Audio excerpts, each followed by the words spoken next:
Tassa Bhagavato Arahato Samma Sambuddhassa.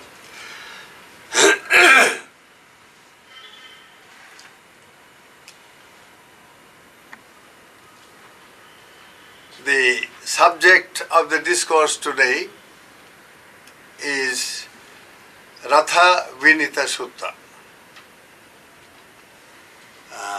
This discourse was delivered by Bhagavan Buddha in Rajagaha.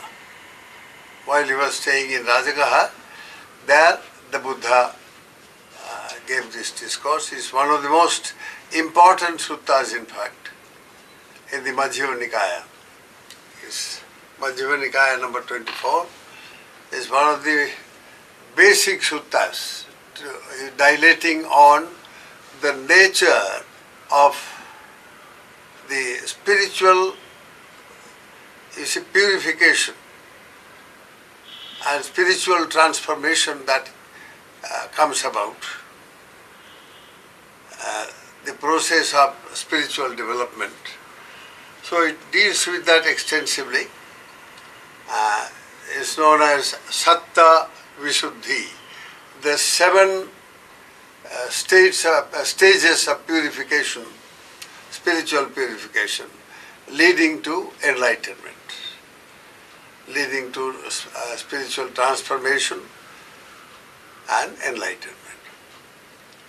And this sutta also deals with the nature of Nibbana, that is, nature of when a person has succeeded in attaining enlightenment and thereby brought about complete, a total purification of the mind, of wisdom, of spiritual transformation, then what happens once the enlightenment is attained and the spiritual transformation is brought about?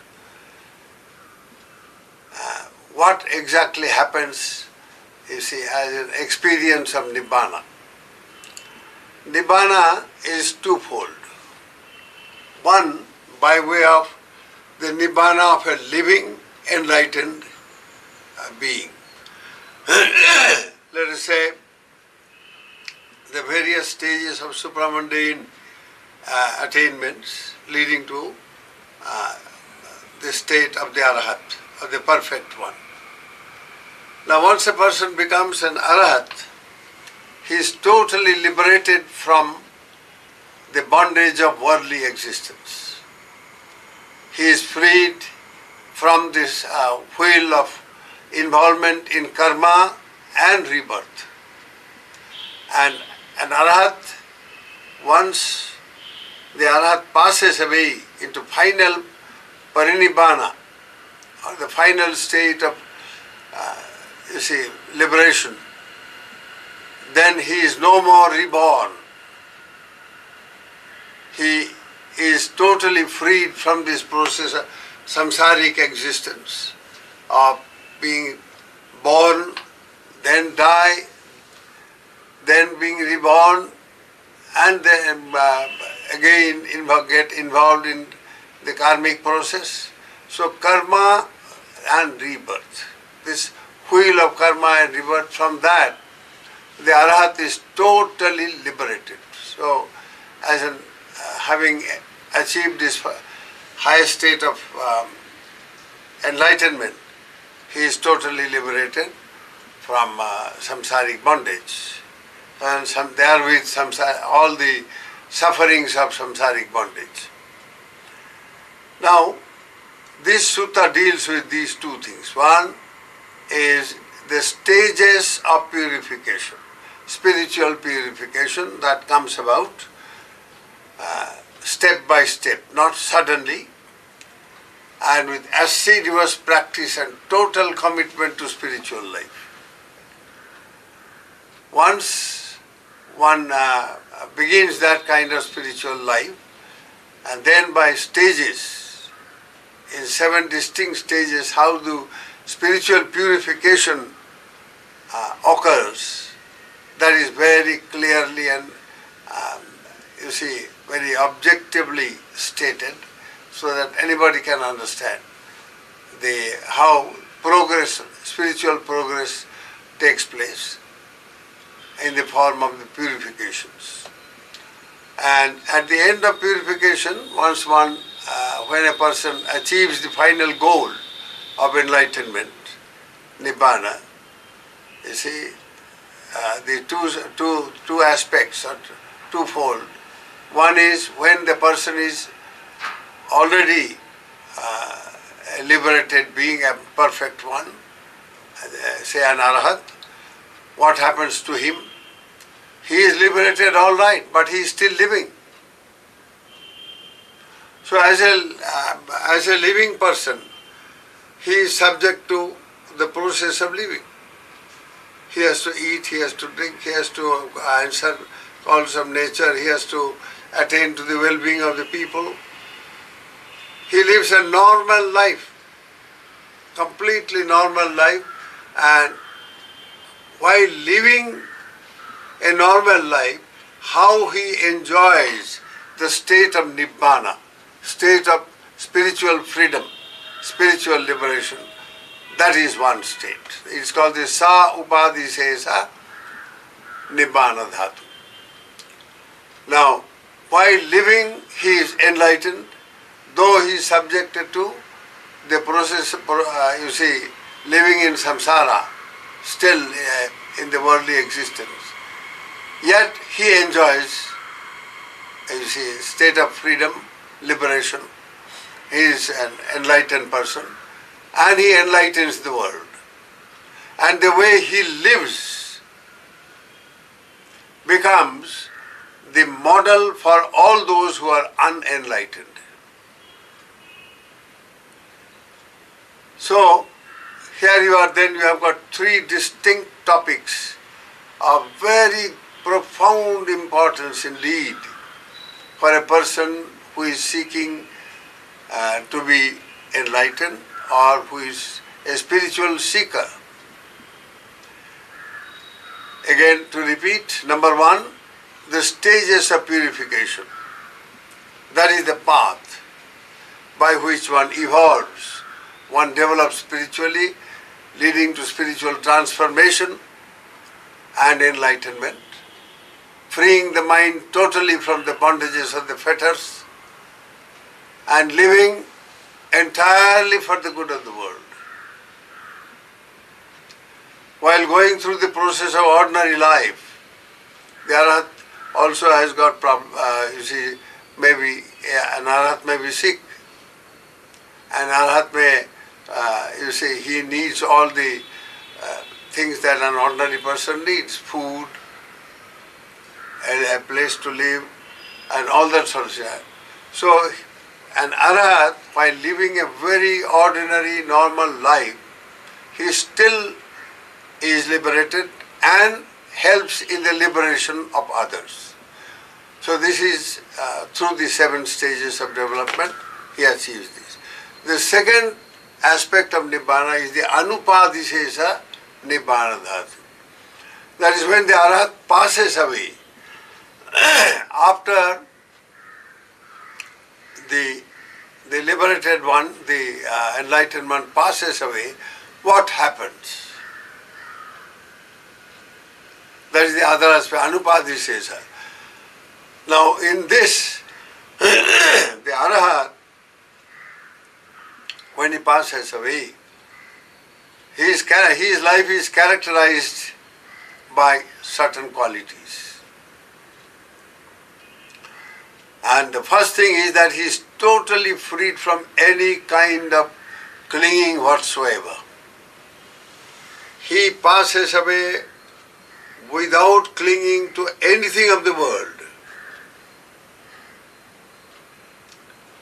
He just passes away. The description in Rathavinita Sutta is that just as in a lamp, when the oil is finished, the flame also gets burnt off. So his parinibbana is something like that. When the karmic, all the accumulated karmic potency still within himself, he lives.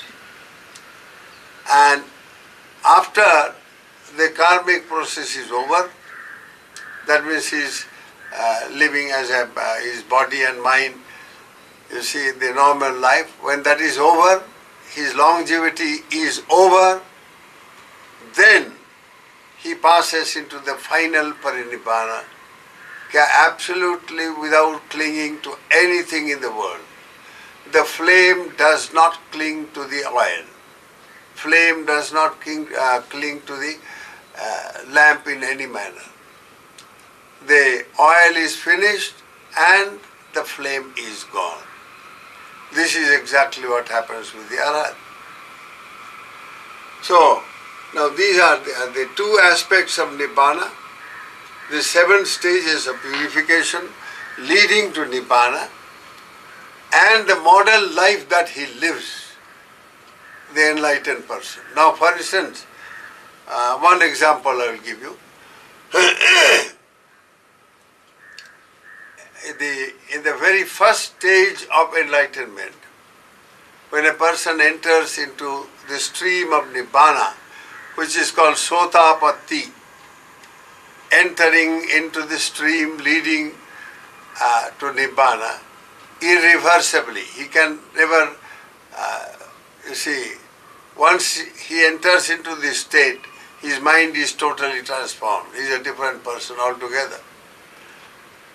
So he cannot fall back again under any circumstances. Within 7 days, 7 lives' time, he becomes a fully enlightened Arhat. Now, even at this stage, at the very first initial stage of enlightenment, the Sotapanna is totally freed from, a certain type of actions and behavior. For instance, he cannot, under any circumstances, violate the Panchashila, the 5 Shilas. And a Sotapanna can never kill. But he only promotes the well-being and happiness of all living creatures. He lives a totally non-violent life of, universal love, compassion and so on. So he cannot violate the first principle, the precept of killing, but he, on the other hand, saves life in every possible manner that he can. Secondly, he cannot, under any circumstances, violate the precept of stealing, taking things that does not belong to you, misappropriating others' things, stealing others' things, or corruption, plain and simple, getting involved in an act of corruption. Take things that doesn't belong to you, you see. So he is a very generous person. He is a giver and never a taker. Then the third principle he cannot under any circumstances violate is that he can never commit an act of sexual misconduct. A Sotapanna can still be a householder. He can live a very noble, clean, pure household life. And his mode of living is no more based on sensual pleasures or anything of that sort. So a Sotapanna can never, under any circumstances, violate this moral principle of, sexual misconduct under any circumstance. Number 4, a Sotapanna can never tell lies. It is impossible that a Sotapanna, having entered into the stream of Nibbana, to the ultimate truth, that he will violate the principle of truth by being untruthful. He can never violate that.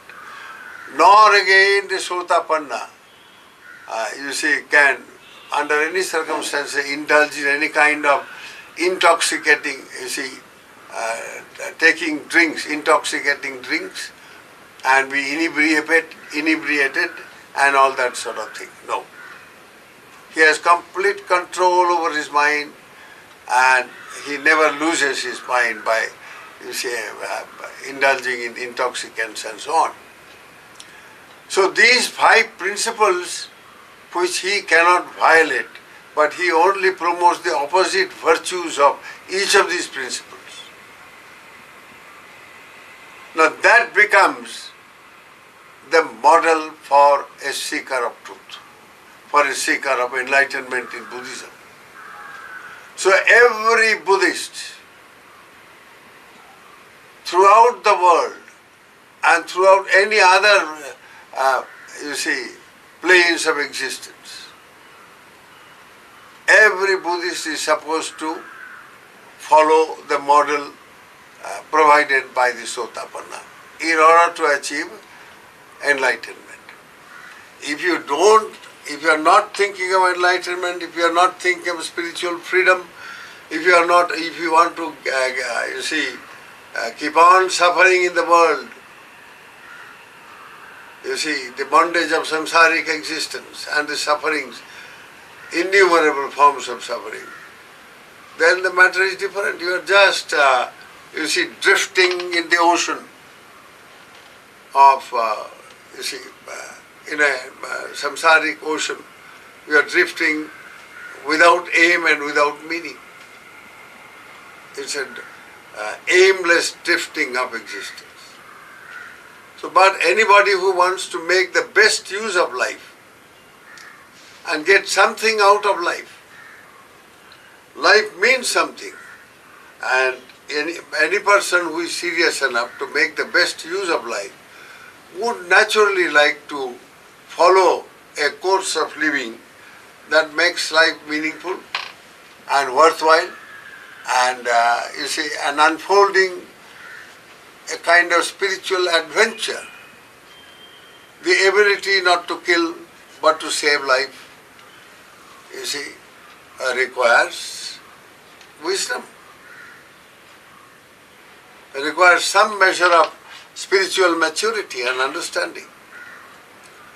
So a Buddhist is Buddhist by virtue of the fact that he has to, or she has to follow the 5 principles, because he or she is committed totally to the attainment of enlightenment, freedom from suffering of worldly existence in any form. So an arahat, for instance, is incapable of violating the 10 precepts, which is the model for an undertraining monk. Anybody who wants to live a monastic life, he or she has to follow the 10 silas. And they are pretty tough, and they require a lot of discipline indeed.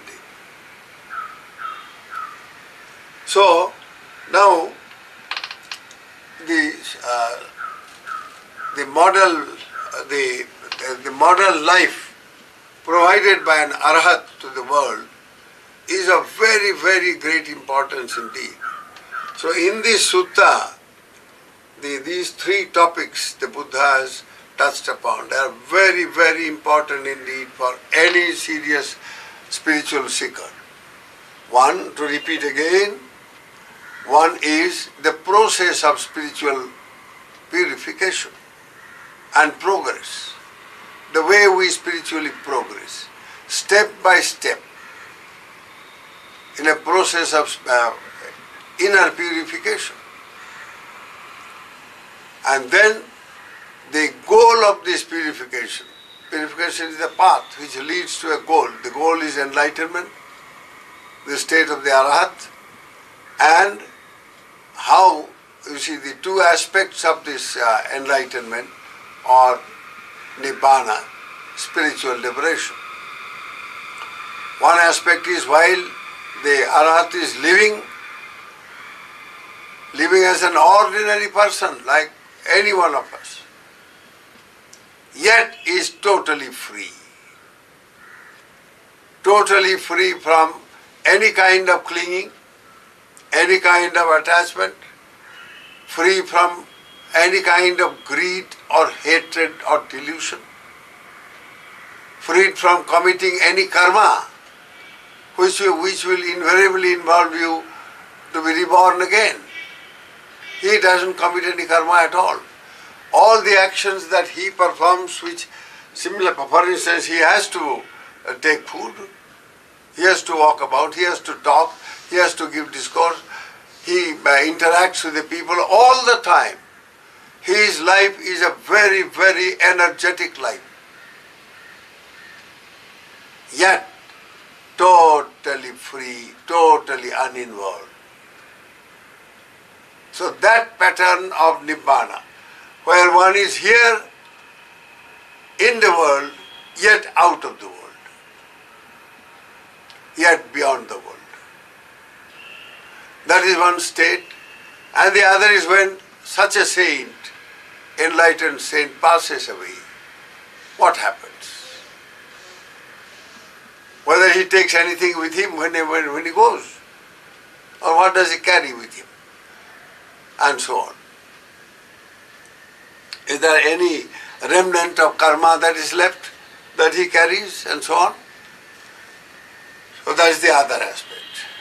So these two aspects of nibbana, together with the 7 stages of spiritual purification, and the third point, how as well, you see, enlightened person lives an exemplary life to be of use to the world,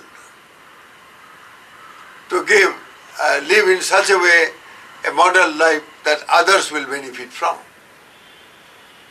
So he is not just having achieved liberation, he runs away from the world, he doesn't care anything about the world. No. He is an immensely caring person who lives for the good of the world. So these are the 3 topics of this particular sutta. I will today dilate on, you see, this broadly, the outline of it. Now this sutta was delivered by the Buddha in Rajagaha, when he was staying at Rajagaha, in the monastery called Veluvana, which happened to be